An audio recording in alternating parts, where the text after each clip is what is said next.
श्री हमारे दामोदर दास जी सेवक जी महाराज, ये जबलपुर गढ़ा निवासी, इनके मित्र श्री चतुर्दास जी महाराज, बड़े प्रतापी संत महापुरुष हुए। श्री चतुर्दास जी, पीछे चरित्र हुआ श्री चतुर्भुज दास जी, हाँ, बड़े प्रतापी महापुरुष हुए, इनका चरित्र पीछे। ये दोनों बहुत ही मित्र थे। एक बार श्री नवलदास जी गढ़ा गए तो वहां इनकी मंडली चलती थी, नवलदास जी की मंडली। वहां सेवक जी और चतुर्भुजदास जी ने उनका बहुत सम्मान किया, बहुत प्यार किया। और रात्रि में फिर सत्संग हुआ। जब वृंदावन की रस का जो सत्संग है वो सर्वोपरि, श्री श्यामा श्याम की रूप माधुरी, उनका लाड़ भरा वो रस विलास। श्री सेवक जी और श्री चतुर्भुजदास जी ने निश्चय किया कि हम जिस रस के लिए तड़प रहे थे वो यही रस है। तो उनका इस रस का रसास्वादन हमको कैसे हो सकता है? तो बोले, रसिक शिरोमणि श्री हरिवंश चंद्र महाप्रभु मदन टेल में विराजमान है, आप उनकी शरण लीजिए। दोनों ने निश्चय कर लिया कि हम हरिवंश महाप्रभु की शिष्यता स्वीकार करते हैं।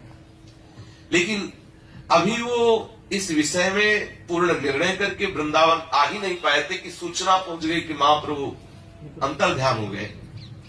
जो प्रगट शरीर था उस शरीर से अपने हित सजनी के रूप में श्री प्रियाजू की सेवा में मानो वज्र गिर गया उनके हृदय में।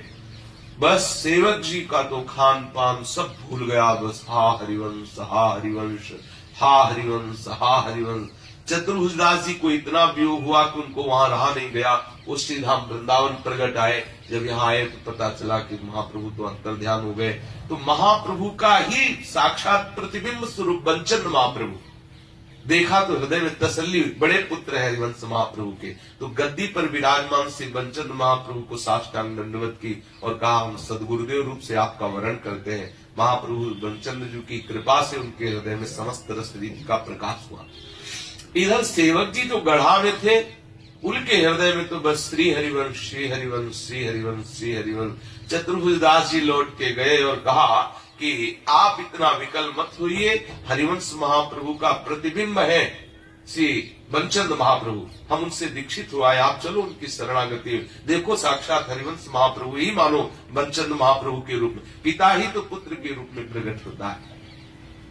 उन्होंने कहा, सेवक जी ने नहीं, हमारा प्राण, हमारा रोम रोम, हमारी एक एक वृत्ति सिर्फ हरिवंश चंद्र के लिए, माना जो महाप्रभु के साक्षात आत्मा ही है। लेकिन नहीं, यही है प्रीता, यही है प्रीता, यही है अनन्यता, यही है हरिवंश पतिव्रत है जिनके, सुख संपत्ति दंपति जो जिनके, बस हरिवंश हरिवंश हरिवंश हरिवंश। महाप्रभु वही प्रकट हो गए, वही उनको निजमंत्र प्रदान किया और वही रसरीति प्रदान किया और वही वृंदावन प्रकाशित हो गया। सेवक जी को संपूर्ण वृंदावन का नित्य विहार वही गढ़ा में, जबलपुर में संपूर्ण वृंदावन का नित्य विहार, और वही अद्भुत रस ग्रंथ श्री सेवक वाणी की रचना श्री सेवक जी ने वही की। जब बंचन महाप्रभु को ये पता चला तो अद्भुत आनंद हुआ और उनका अगर सेवक जी वृंदावन आ जाए तो वह संपूर्ण भंडार राधा वल्लभ जी, क्योंकि अधिकारी थे, बोले संपूर्ण भंडार राधा वल्लभ जी का उसी दिन लुटाऊंगा जिस दिन सेवक जी आ जाएंगे। संपूर्ण। जब सेवक जी ने सुना कि मेरे लिए संपूर्ण राधा वल्लभ जी का भंडार, संपूर्ण भंडार में तो समस्त स्वर्ण आभूषण सब है, सब कुछ है। सेवक जी ने कहा, ऐसे नहीं जाएंगे, श्री जी की सेवा के समस्त आभूषण और ये सब ऐसा नहीं जाएंगे। तो बहुत छुप के गए, कि झाला तो है बंदा, बहुत छुप के साधारण।